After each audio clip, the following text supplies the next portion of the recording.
오호라 너희는 북방 땅에서 도피할지어다. 여호와의 말씀이니라. 이는 내가 너희를 하늘 사방에 바람같이 흩어지게 하였음이니라. 여호와의 말씀이니라. 바벨론 성에 거주하는 시온아, 이제 너는 피할지니라. 만군의 여호와께서 이같이 말씀하시되 영광을 위하여 나를 너희를 노략한 여러 나라로 보내셨나니 너희를 범하는 자는 그의 눈동자를 범하는 것이라. 내가 손을 그들 위에 움직인즉 그들이 자기를 섬기던 자들에게 노략거리가 되리라 하셨나니 너희가 만군의 여호와께서 나를 보내신 줄 알리라.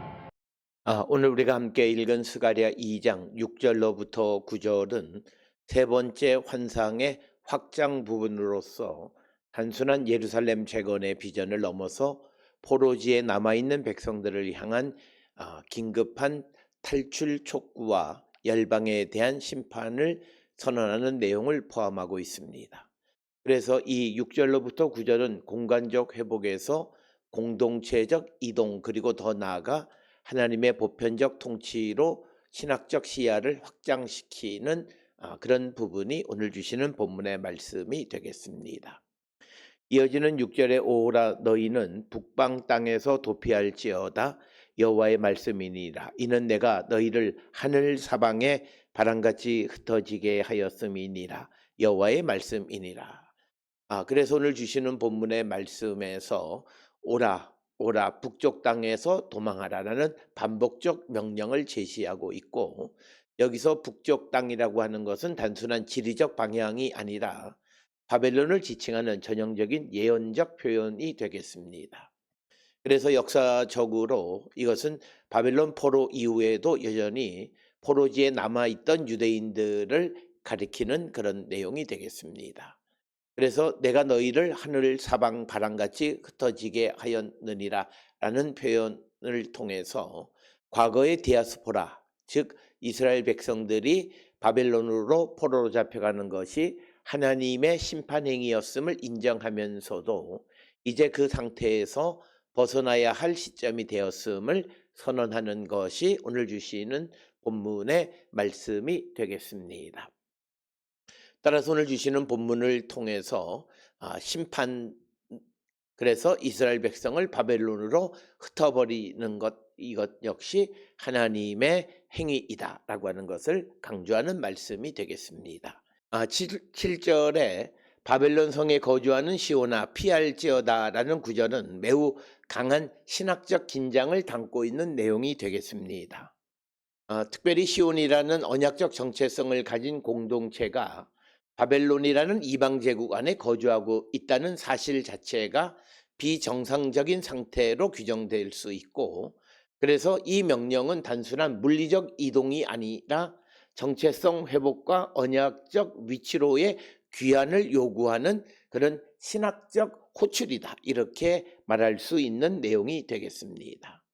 이어서 8절에 만군의 여호와께서 이같이 말씀하시되 영광을 위하여 너희를 노략한 여러 나라로 보내셨나니 너희를 범하는 자는 그의 눈동자를 범하는 것이라.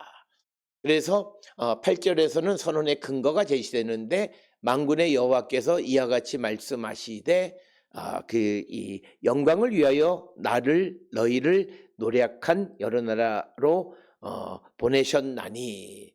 그래서 이 문장은 해석상의 다양한 논의가 있지만 핵심은 하나님이 자신의 영광을 위해서 행동하셨다라고 하는 것을 강조하는 내용이 되겠습니다.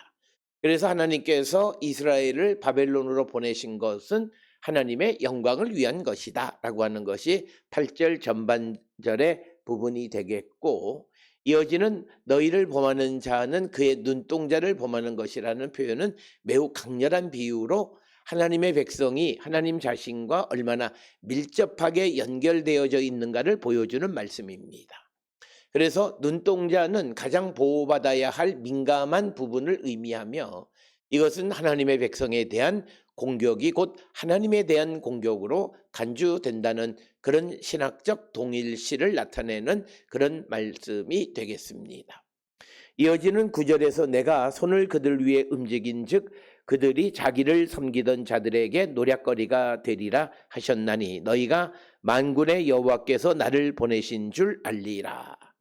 그래서 하나님의 직접적인 심판 행위가 선언되는데 내가 손을 그들을 위해 움직인 즉 그들이 자기 종들에게 노략거리가 된다. 이 표현은 권력관계가 전복된다라고 하는 의미입니다. 과거에 이스라엘을 억압하던 열방이 이제는 오히려 약탈의 대상이 된다는 역전 구조를 말하는 내용이 되겠습니다. 이것은 단순한 복수의 개념이 아니라 하나님의 정의가 역사 속에서 실현되는 방식으로 이해되어야 합니다. 또한 너희가 만군의 여호와께서 나를 보내신 줄 알리라는 반복적 선언은 이러한 사건들이 하나님의 주권적 개입을 인식하게 만드는 계시적 목적을 가진 것임을 말하고 있습니다. 따라서 스가랴 2장 6절로부터 9절이 제시하는 신학적인 내용은 언약 공동체의 정체성과 분리입니다.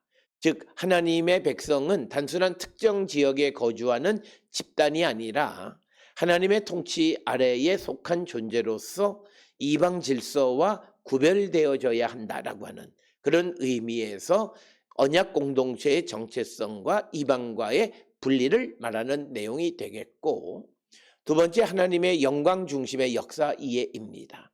하나님은 자신의 영광을 위해 역사 속에서 행동하시며 이것은 심판과 구원 모두를 포함하는, 즉 심판도 하나님의 영광을 위한 것이고 구원도 하나님의 영광을 위한 것이다, 이렇게 설명하고 있습니다.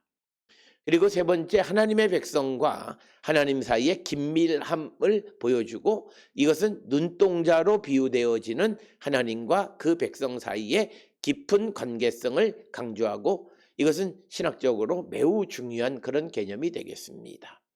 그리고 이제 정의의 역전입니다. 억압구조는 영원하지 않으며 하나님의 개입을 통해 전복될 수 있음을 우리에게 보여주는 것이 오늘 주시는 말씀이고, 특히 9절에서 내가 손을 그들 위에 움직인 즉 그들이 자기를 섬기던 자들에게 노략거리가 된다. 역전 구조를 말하고 있습니다.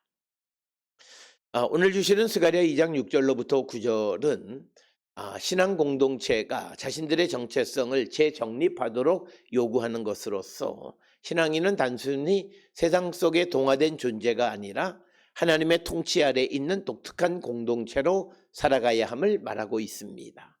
또한 하나님의 백성에 대한 공격과 불의는 결코 무시되지 않으며 하나님은 궁극적으로 정의를 실현하신다는 점에서 신앙은 역사에 대한 깊은 신뢰를 요구하는 것이고, 더 나아가서 이 본문들은 물리적 이동을 넘어 가치와 정체성의 전환을 요청하는 것입니다.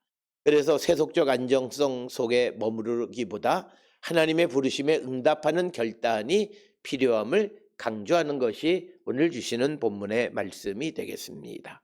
특별히 오늘 주시는 스가랴 2장 6절로부터 9절에 있는 이 말씀을 통해서 우리의 삶을 돌아보면서 우리가 이방과 얼마나 구별된 하나님 백성의 삶을 살고 있는지 돌아보는 우리 모두가 될 수 있기를 주의 이름으로 축원합니다.